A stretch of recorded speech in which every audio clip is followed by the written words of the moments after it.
the further regions of experience.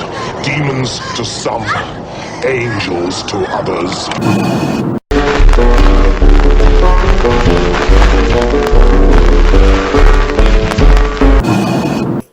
One thing we can all agree on is death is going to come, and then the afterlife.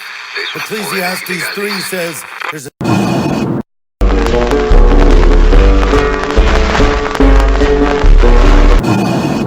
Don't touch that dial, everybody. Welcome back to another episode of Rancid, Rants, and Reviews. It's going to be a little bit different. It's going to be mostly unedited, totally unscripted. I'm just going to go... There's some stuff I want to talk about. For instance, Wes Craven's estate has regained the rights to Nightmare on Elm Street, which is super fucking cool. It's always good to see the rights to anything go back to its creator, especially something as iconic as Nightmare on Elm Street. So this is really cool. Even though Craven's gone, I would assume that his estate would be more interested in keeping his legacy alive than, just making whatever the fuck movie they can to get a little scratch. I feel like as far as new adaptations of Nightmare on Elm Street, new Freddy movies or whatever, this is the best place for the rights to be, for the fans and for the legacy of Wes Craven. So that's going to be really cool. Not only are they're accepting pitches for feature films, but even for a HBO Max series. That would be really cool. A Nightmare on Elm Street series. There's a little fun fact. Adam Sandler ruined what could have been like the best Nightmare on Elm Street movie. Maybe not the best Nightmare on Elm Street, but like a more interesting take. About the time that they did Little Nicky, there was a Elm Street movie in the making, or like kind of being floated around, where it would show Freddy's death and his descent into hell, and you would show Freddy in hell, and I assume being crafted into the fucking dream demon that he would come to be in Nightmare on Elm Street and throughout the series, and and fucking Freddy vs. Jason, whatever. This is we have the backstory with the child of 1,000 maniacs or whatever, and then, he's a child molester / killer, and then, he was burned alive, and now he wants vengeance for the people who rightfully fucking killed him. But in between the death and the vengeance, there was going to be this whole plot of him going to hell, and I'm assuming that's where he gets all his powers and stuff. So that would be really cool to see now in a series or in a feature film. That's always my hope when I hear new Nightmare on Elm Street properties being thought about. Is I really want to see Freddy in hell, and I want to see that part of his origin. Will it ever happen? Who fucking knows? But so Adam Sandler ruined that by making Little Nicky. So the folks at the, was it Lionsgate? Miramax? Who the fuck ever? Dimension? Who cares? The folks at the studio were like, well, we've just done a movie that was set, for at least half of it was set in hell, and, audiences aren't going to want to see a bunch of hell on the screen, so let's do something else. So that's why we didn't get that movie, and that's why I really hope we get that movie now with the rights being back in the Craven estate, or maybe in a series. I think a series would be cool. You could really dig into it, like a 10 episode series, like a one and done kind of thing. I don't want to see 6 seasons of Freddy in hell. Jesus fucking Christ.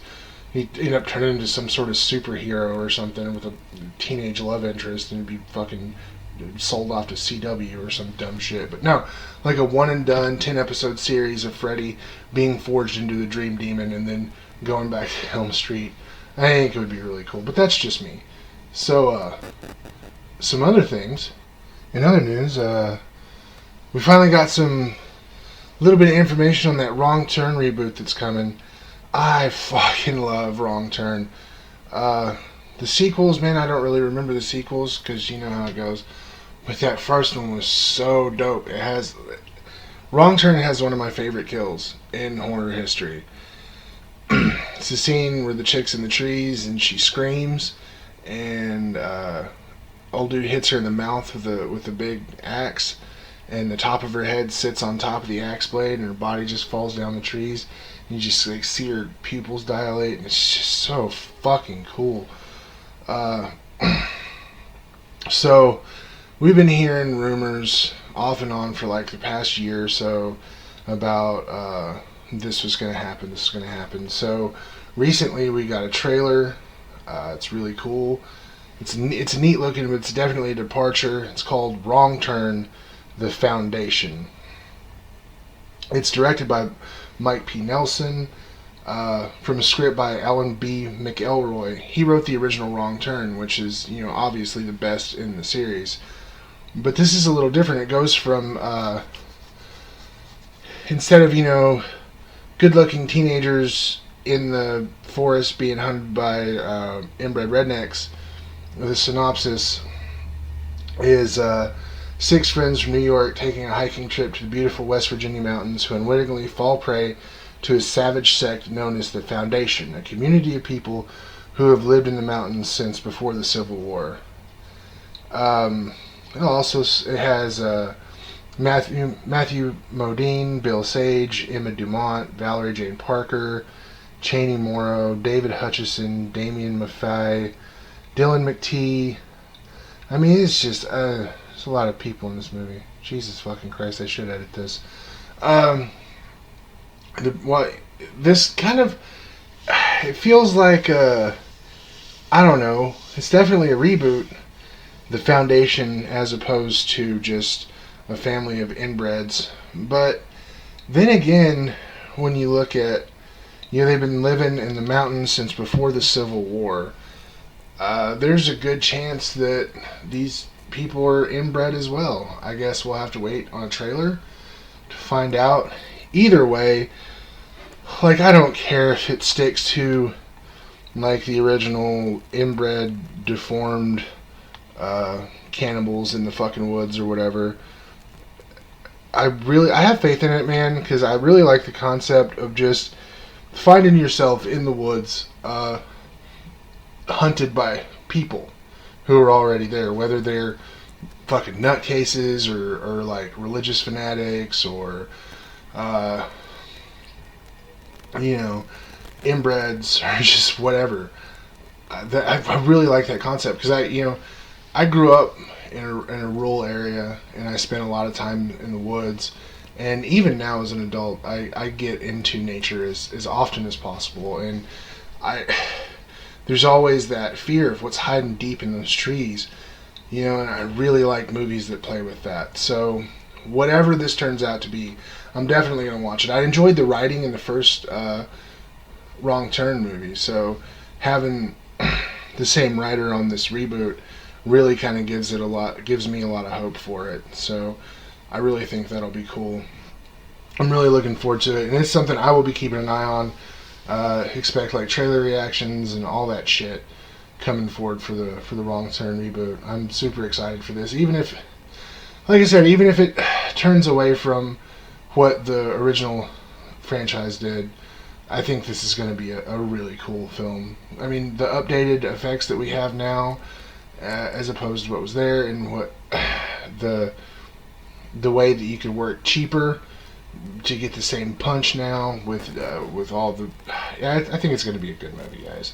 I really have high hopes for it, and it's very seldom that I have high hopes for a reboot. No, but that's not all. Well, fuck. I guess I'm going to have to talk about it. Look, you know what? Fuck it. I'm not going to put a preface on this at all. I'm just going to go into it. Elizabeth Banks is set to produce, direct, and star in Universal's The Invisible Woman. While the original Invisible Woman was, I think, from the 40s. It was one of the Universal monster movies. It was H.G. Wells wrote it, I believe. Just, that's not... God damn it, look. Here's the thing, and I hate to be this guy, but god damn it. Why? Why is Universal giving this woman a goddamn film? I guess she's putting her own money into it, she's producing it. But, okay, we just had the fucking Charlie's Angels flop. She's got a handful of directorial credits, the only ones I've seen. The only thing I've seen that she's directed was the homeschooling incest skit in fucking movie 43, which I liked because I smoke a lot of weed. But the general, if you listen to The Last Beyond the Basement, you'll see that many people believe that that movie is one of the worst movies ever fucking made. And if you look up any review for it online, it's just people tearing it to shreds. So there's that. I've never watched movie 43 sober, and I don't plan to. And then we get to Charlie's Angels, which was a huge fucking flop because, it didn't have anything to do with casting people that nobody knew or didn't want to see, such as Kristen Stewart, which, by the way, she gets a really bad rap. I think when she's got a good part for her and some solid direction behind her, she's a really good actress. Like, I've even heard people who shit on this film say that if the writing would have been a little better, she would have been great in this film, but she was really good in Charlie's Angels. Yeah, she does a lot of blank face and stuff because, I don't know, I just feel like she's been in a bunch of poorly done movies, like Twilight and stuff, but like, American Ultra, she's in that. She's fucking phenomenal in it. So yeah, but I just don't think that she's a draw anymore, Anyway, so, and we all know the controversy. Elizabeth Banks is just fucking blaming men for not going and seeing Charlie's Angels. So she alienated an entire fucking swath of the population in order to, pass the buck on her failure as a fucking director. And now Universal's like giving her a movie. Like, look, I hate to be that guy, but I'm gonna say it. If a man were to have made a movie and like a week before it come out and said, like, hey, this is a movie for men, everybody can enjoy it, but this is totally a movie that's focused on men. And then a little bit later, like 7 days before the movie comes out, come out and say, doing damage control, talking about, oh, if this movie flops, it just shows that women have terrible taste in movies and they don't want to see this movie because sexism or some stupid shit. Oh, it's misandry. He would never make another fucking studio movie again. It would at least be like 10 or 15 years. That son of a bitch would have been canceled. There would have been think pieces on him from fucking The Guardian and goddamn Vox and Jesus Christ, Polygon and goddamn what's that fucking HuffPo and shit. The other shitty hit piece churning out, BuzzFeed. What a piece of shit that site is. He would have been fucking canceled within seconds. Like, and he would never get another studio movie. He'd be stuck doing independent films, which, I mean, cool. Indie films are usually better anyway, but no.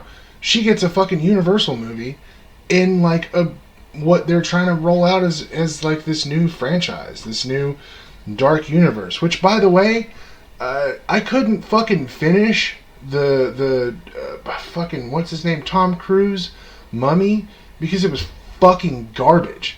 And I really thought they were going to give up this dark universe thing because they obviously don't know how to make fucking horror films anymore.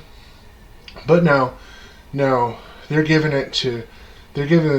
this movie to Elizabeth Banks, which I'm sure, like, I'll check it out when it goes to streaming or something, but I'm sure it'll be men's fault that this movie fucking tanks too.